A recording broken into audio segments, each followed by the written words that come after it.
Buenas tardes. Continuamos con el tema de vibraciones desde la perspectiva de los métodos de energía y vamos a resolver el siguiente problema utilizando justamente esa metodología. En este momento lo que lo que tenemos frente a nosotros es una polea que tiene un bloque B, ¿verdad? Tiene un bloque B guindando y nos indican que el bloque es de 50 kilos, la polea es de 10, verlo acá, 50 kilos, la polea es de 10 kilos y que la polea tiene un radio de giro de 125 milímetros. También nos piden que le demos un pequeño desplazamiento al sistema verticalmente y que determinemos entonces la frecuencia natural de oscilación del mismo. Para esto tenemos que entender varias cosas. Primero, que en el momento en que yo le dé un pequeño desplazamiento vertical, todo el sistema va a rotar con respecto a ese punto que acabo de marcar. Esto es porque la deformación puede existir del lado del resorte. Estamos asumiendo que nuestra cuerda no tiene deformación, entonces es más probable que la deformación ocurra del lado del resorte. Por tanto, cuando nosotros hagamos el análisis del movimiento, de lo que está pasando, nos vamos a dar cuenta que, exagerando un poco, el movimiento va a ocurrir principalmente de esta manera. Vamos a tener un desplazamiento acá, el cual le vamos a llamar desplazamiento S, también para asociarlo con la deformación del resorte. Y también vamos a tener un desplazamiento del centro de masa del objeto, al cual le vamos a llamar desplazamiento Y. ¿Okay? Recuerden que en los temas de energía es muy importante siempre intentar relacionar las cosas contra el centro de masa del objeto para poder después escribir las ecuaciones de sus velocidades de manera que considere la velocidad del centro de masa. Algo importante acá está en notar cómo el triángulo semejante que se acaba de formar nos da la siguiente relación: S entre 2 veces R, que sería la base del triángulo grande, es igual a Y entre R, o dicho de otra manera, S es igual a 2 veces Y. ¿Okay? Todos los desplazamientos los vamos a medir utilizando la coordenada Y para que pueda quedar escrita finalmente la ecuación de energía. Otra cosa importante de notar es que nosotros vamos a tener una deformación ya existente en el resorte, que a esa deformación tenemos que tratarla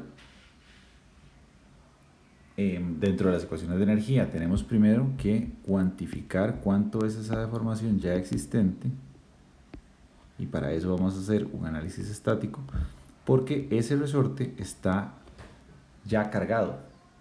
Es decir, cuando el sistema está en equilibrio, la fuerza del resorte tiene un valor diferente de 0. Y es gracias a eso que sabemos que tiene que estar deformado. Y la deformación va a ser importante para el método de energía. Entonces nos vamos a concentrar de momento en esto. Vamos a saber que por simetría, la tensión de la cuerda y la fuerza del resorte ambas miden lo mismo. Y que también por simetría, las dos tienen que ser exactamente iguales a la mitad del peso total. Vean que pongo 60 kilos, que son los 50 más los 10, ¿verdad? Del peso total que están soportando. Esto se puede hacer escribiendo las ecuaciones de equilibrio. Aquí lo estoy haciendo por una simplificación más rápida. ¿Okay? Ahora, sabemos con esa ecuación que la fuerza del resorte existe, que es diferente de 0. Por tanto, hay una deformación inicial en el resorte que la vamos a llamar fuerza del resorte dividida entre la constante, o la vamos a calcular de esa manera. Va a ser igual a 294 entre 1500, que eso es 0,196 metros. ¿Okay? Esto es en el escenario, de nuevo, en que teníamos equilibrio previo siquiera a que le hiciéramos algún tratamiento dinámico a esto. O sea, esto es en el estado base. ¿Okay?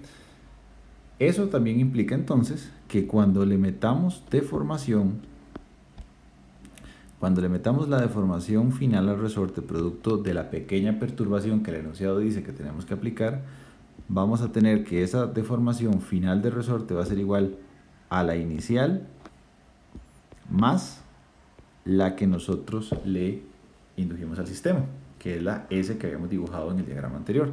O dicho de otra manera, va a ser igual a 0,196 más 2 veces Y. Eso es muy importante de ver. Otra cosa acá es que debemos entonces comenzar a escribir los estados de energía. Nosotros nos concentramos normalmente en el estado 2 porque es el estado donde ya nosotros estamos aplicando el movimiento. Y para esto vamos a desarrollar primero la energía potencial del estado 2. Y esa energía potencial está compuesta por todo aquello que se desplazó con respecto al nivel de referencia. ¿Okay? Entonces, cuando el disco se desplaza hacia abajo, también lo hace el bloque en B. Cuando él baja, él también baja. Entonces, eso lo vamos a ejemplificar en la ecuación como que hay un menos la masa del bloque multiplicada por la altura que el bloque baja, que es Y, perdón, por la gravedad primero y luego por la altura que es Y. También le vamos a esto a poner un menos a la masa de la polea multiplicada por su gravedad por la altura Y, porque creo que es bastante claro de la imagen que lo que baja el bloque es lo mismo que baja el centro de la polea. Entonces, por consecuencia, nos interesa la ecuación así como está escrita. Y a esa ecuación de energía potencial le hace falta la energía potencial elástica, que sabemos que es un medio de la constante multiplicada por la deformación final o la elongación final del resorte al cuadrado. ¿Okay? Eso lo podemos acomodar de una vez como menos la masa de la barra, GY, menos masa de polea, GY, más un medio de la constante multiplicada por 0,196 más 2 veces Y. Y en este momento la ecuación de potencial está toda escrita en términos de la variable de posición Y. Y eso es justamente lo que queremos. Vamos a escribir ahora la ecuación de energía cinética. ¿Okay?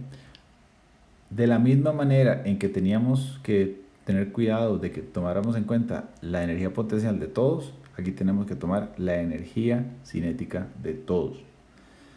Y para eso hay que considerar el tipo de movimiento que tenemos involucrado. Comencemos con el bloque.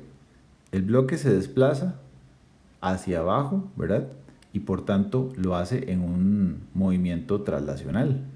Eso quiere decir que la energía del bloque va a ser un medio de la masa del bloque por la velocidad del bloque al cuadrado. ¿Y cómo se desplaza? Y esto es muy importante, ¿cómo se desplaza el disco? El disco está rotando con respecto a este punto, pero también trasladándose, porque es el equivalente a tener un disco desplazándose sin fricción, o perdón, sin deslizamiento sobre un plano. Entonces vamos a tener que incorporar las energías cinéticas de la traslación y de la rotación del disco con respecto a su centro de masa. Y esas energías cinéticas son iguales a lo siguiente. La traslación es un medio de la masa de la polea por la velocidad del centro de masa de la polea al cuadrado, más un medio de la inercia con respecto al centro de masa de la polea por la velocidad angular al cuadrado de la misma. En este punto tenemos que hacer el mismo tratamiento en ese segundo término de energía, o en todo el término de energía. ¿A qué me refiero?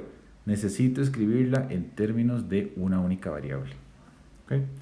Entonces, aquí queda claro que las masas y las inercias no dependen de la posición, pero las velocidades lineales y rotacionales sí se pueden escribir en términos de la posición. ¿Cómo? Primero, devolvámonos a la figura. La velocidad del bloque en B y la velocidad del centro de masa de la polea son la misma, porque están alineadas una con la otra. Entonces nos vamos a aprovechar de esa primera característica y también de darnos cuenta que la velocidad de ambas cosas también puede decirse como la derivada de la posición en y con respecto al tiempo. Y eso nosotros lo escribimos acá como y punto, para usar una nomenclatura más corta. Eso es sumamente útil de saber. Y la otra cosa que podemos escribir es la velocidad angular del disco en términos de su velocidad centroidal. ¿Ok? En términos de VGP. Como esto está rodando sin deslizarse con respecto a este punto de acá, que es su centro instantáneo, por definición, podemos escribir que la velocidad VGP es exactamente igual a tomar la velocidad angular, perdón, al revés, vamos a decirlo de otra forma, vamos a decir que la velocidad angular es igual a tomar VGP y dividirlo entre el radio. O también que es igual a tomar y punto y dividirlo entre el radio. Entonces, esta segunda ecuación con todas esas igualdades me queda escrita de la siguiente manera. Va a ser u medio de la masa de B multiplicado por y punto al cuadrado más u medio de la masa de P multiplicado por y punto entre R al cuadrado.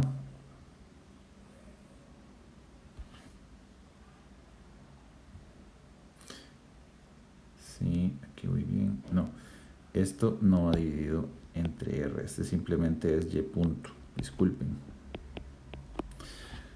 Ajá, y finalmente el que sí lleva la división es el último término, que es u medio. La inercia centroidal de la polea no la tenemos, pero tenemos el radio de giro. Entonces aquí hacemos una sustitución más, la inercia centroidal. Ya nosotros sabemos que es el radio de giro al cuadrado multiplicado por la masa. Y todo esto ahora lo multiplicamos por, les decía, y punto entre R al cuadrado. Pues ahora sí tenemos todo escrito en términos de la posición o de la derivada de la posición. Y es justamente en el punto que queremos estar. ¿Qué nos falta? Bueno, nos falta simplificar un poco esto para poder hacer la multiplicación de términos. Entonces vamos a decir, aprovechando que tenemos que escribir la ecuación de energía, que la energía en el instante 2 es igual a V2 más T2. Y eso es igual a lo siguiente.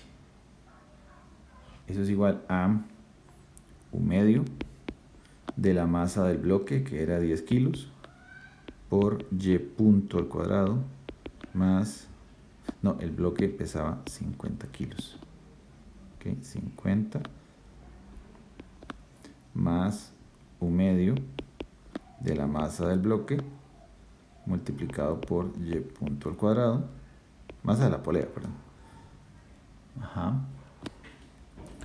Luego vamos a meterle u medio del radio de giro, que es 0,125 al cuadrado, por la masa de la polea, que es 10, por y punto entre el radio, que era 0,150 al cuadrado.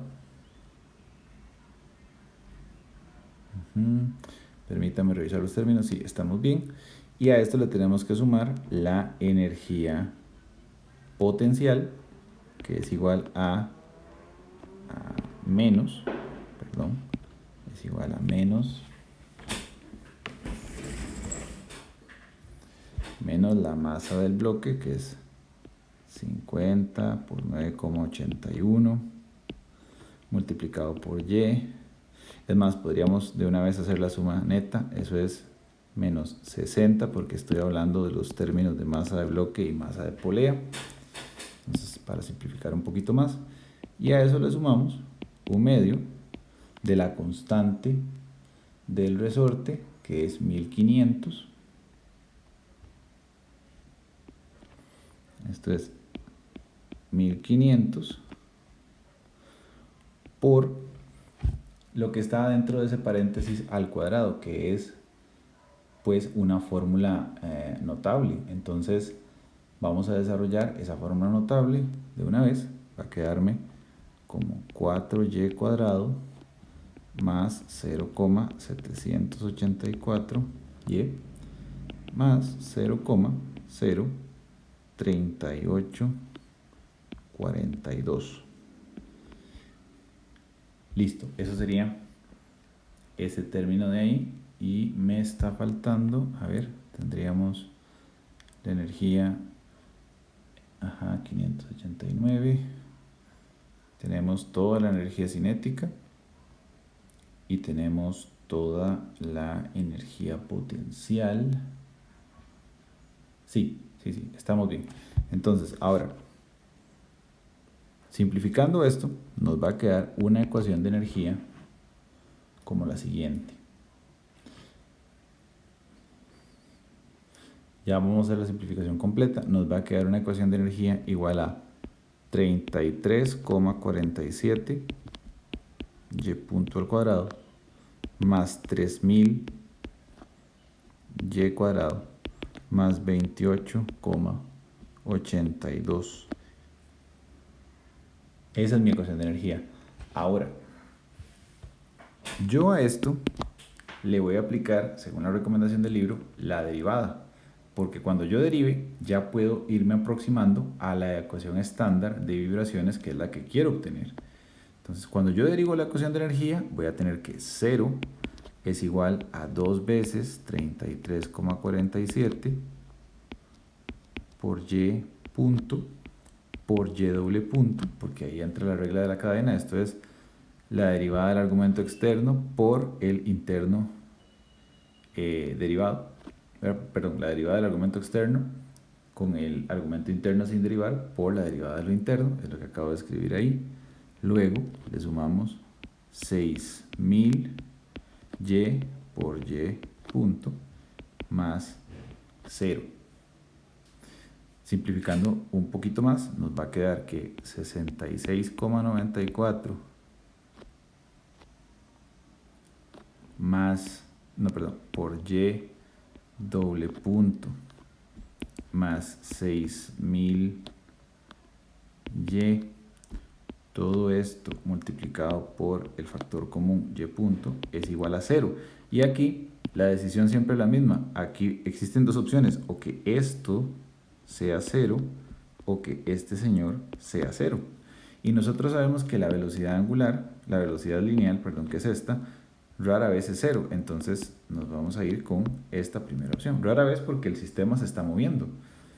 Entonces siempre vamos a analizar este término, y si dividimos entre 66.4 para dejar el término a la par de y doble punto solo, vamos a tener que y doble punto más 89,63 y tiene que ser 0.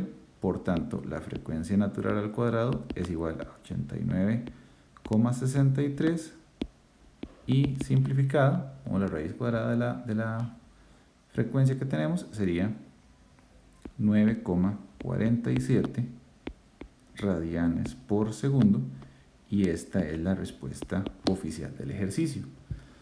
Vean que la parte de vibraciones consiste en básicamente resolver la ecuación de manera que se acomode a la forma estandarizada, y a partir de ahí ya tenemos